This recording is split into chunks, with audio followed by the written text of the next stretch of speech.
Hello everyone, welcome to Mentee Academy. आइए देखते हैं 14 मई के important articles from the Hindu newspaper. तो पहला आपका आर्टिकल है फ्रॉम general studies 3 economy that 50% critical mineral block auctions near closure. तो अब यहाँ पे बात हो रही है ओला इलेक्ट्रिक और वेदांता की, that they are the top contenders for valuable mineral जैसे कि आपका लिथियम।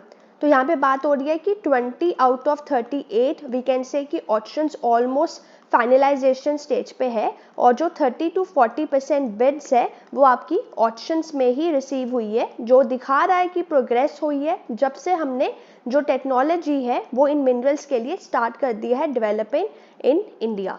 अब हमारे लिए इम्पॉर्टेंट है यहाँ पे मिनरल्स के बारे जानना। तो पहला आपको जानना है ग्रेफाइट मिनरल के बारे। तो जो डिपॉजिट्स है इकोनॉमिक इम्पोर्टेंस के वो आपके पाए जाते हैं छत्तीसगढ़, झारखंड, ओडिशा और तमिलनाडु में। और जो अरुणाचल प्रदेश है वो अकाउंट करता है 36% of the total resources, which is followed by Jammu Kashmir, then Madhya Pradesh and then Jharkhand. However in terms of reserve अगर बात करें तो जो तमिलनाडु है वो आपका लीडिंग शेयर है about the area like we can say of 36%, followed by Jharkhand 30% and then comes the Odisha for the 33% of the total reserve। ये हो गई ग्रेफाइट के बारे। अब आपको निकल के बारे भी जानना जरूरी है कि निकल एक हार्ड सिल्वरी वाइट मेटल होता है and it does not occur naturally. ये पाया जाता है in association with copper, uranium and other metal. तो हम ये बोल सकते हैं कि ये एक इम्पॉर्टेंट अलॉइंग एलिमेंट है। इसकी जो माइनिंग है वो होती है ओडिशा में। अब हमें नेक्स्ट जानना है लिथियम के बारे। तो ये आपका सिल्वरी वाइट मेटल है विद डेलिकेट टेक्सचर। ये लाइटेस्ट मेटल है और साथ में लाइटेस्ट सॉलिड एलिमेंट है अंडर नॉर्मल सर्कमस्टांसेस। ये बोथ एल्कली और रेयर मेटल होता है। अब इसकी अगर हम प्रोडक्शन की बात करें वो आपका आता है चिली, ऑस्ट्रेलिया, चाइना और अर्जेंटीना। वो आपके जो टॉप के 4 we can say lithium producing countries है। तो ये आपका आर्टिकल से आपके लिए ये जानना ज़रूरी है। नेक्स्ट आपका आता है general studies 2 international relation, India Iran sign the Chabahar port operation. तो अभी हुआ ये है कि इंडिया और ईरान ने 10 ईयर्स साइन किया है deal to operate the Chabahar port. यहाँ पे इंडिया इन्वेस्ट कर रहा है $120 million in the form of equipment और साथ में $250 मिलियन क्रेडिट भी हम दे रहे हैं फॉर इंफ्रास्ट्रक्चर। अब इस एग्रीमेंट से क्या होगा, ट्रेड बूस्ट होगी और कनेक्टिविटी अच्छी होगी इंडिया के बीच में, ईरान के बीच में और साथ ही में अफगानिस्तान के बीच में। तो यहाँ पे पोर्ट की इम्पोर्टेंट यही हाइलाइट्स के बारे बात हुई है। नेक्स्ट है general studies 1 social issues that India's population data and a tale of projection and prediction. तो अभी एक स्टडी पाई गई है लैंडसेट में विच एक्चुअली सजेस्टेड कि जो इंडिया की पॉपुलेशन है it will peak by mid century. मतलब हम बोल सकते हैं कि potentially reaching 1.09 billion instead of 1.35 billion जो कि आज के टाइम पे है।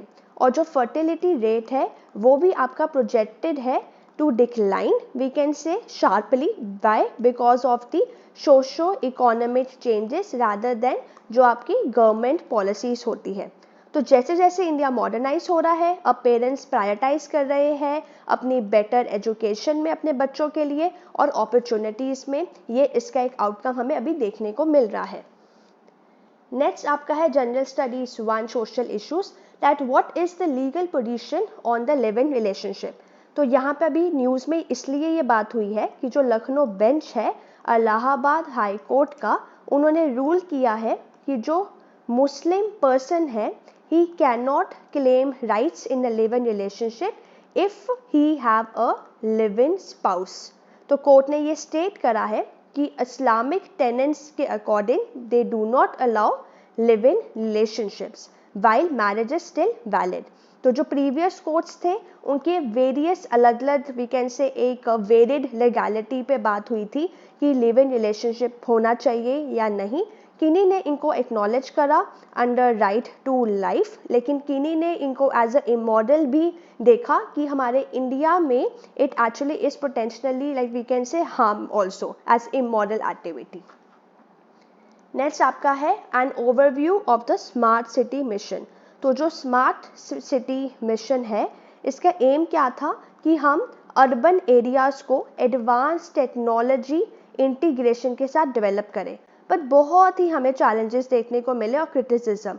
अब हमारे पास इतना बड़ा बजट है लेकिन कुछ ही फ्रैक्शन वी कैन से इन प्रोजेक्ट्स का जो कंप्लीट होता है, क्योंकि बाकी प्रोजेक्ट्स में हमें डिलेज देखने को मिलता है या हमें फंडिंग इश्यूज देखने को मिलते हैं। तो अगर हम इसकी बात करें, इसकी एक टॉप डाउन अप्रोच है जिसमें जो एक सिलेक्शन प्रोसेस है जो आपका लेड किया जाता है बाय गवर्नेंस और डिस्प्लेसमेंट कंसर्न से, लेकिन इसका अभी भी इम्पैक्ट होने जा रहा है इंडिया के अर्बन डेवलपमेंट नीड्स पे।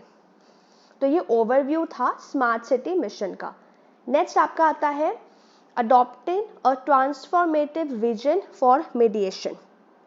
अब यहाँ पे बात ये हो रही है कि एक जज ने, मतलब we can say a top जज actually, he says that we should solve problems by talking instead of fighting in a court. अब ये कहते हैं कि एक लॉ तो है, दैट इज कौन सा, mediation act 2023, which actually help with this. लेकिन अगर हम लोगों को ये सिखाएंगे कि बातों से अगर आप सॉल्व कर पाओ, क्योंकि डिफरेंट स्किल्स हमें देखने को मिलते हैं, डिफरेंट पर्सपेक्टिव देखने को मिलता है, तो हमें ये ज़्यादा हमारे लिए बेटर रहेगा। तो इसके लिए अब हम क्या कर सकते हैं, हम न्यू ट्रेनिंग मेथड्स लेकर आ सकते हैं। हम कैसे इनको मीडिएशन इन लॉ हमें समझाना होगा, हम स्कूल में बता सकते हैं। तो इससे ये होगा कि जो हमारी प्रॉब्लम सॉल्विंग है उसके लिए हमें बेटर वेज मिल जाएंगे, and that too without going to the court. तो यहाँ पे ये बात हो रही है कि क्या हम ट्रांसफॉर्मेटिव विजन क्या ले सकते हैं अपने, जब हमें कोई केस अपना सॉल्व करना है। सो ये थी आपकी आज की एनालिसिस। हमने विजन की एनालिसिस भी स्टार्ट कर दी है करंट अफेयर्स की, जहाँ पे हम एनवायरनमेंट अभी कर रहे हैं। Part 2 of the environment will be coming soon, so stay tune on the channel. And अगर आपको ये वीडियो अच्छी लगी, please subscribe to Mentee Academy. आपका एक लाइक, 8 सब्सक्राइब मुझे मोटिवेट करेगा आपके लिए और कंटेंट लेकर आने में और ऐसी वीडियोस बनाने में, जिससे आपकी इतनी हेल्प हो कि आप अपना प्रीलिम्स और ओवरऑल अपना यूपीएससी आराम से निकाल पाए। So what are you waiting for, please Mentee Academy को सब्सक्राइब करके जाए। Thank you, have a nice day.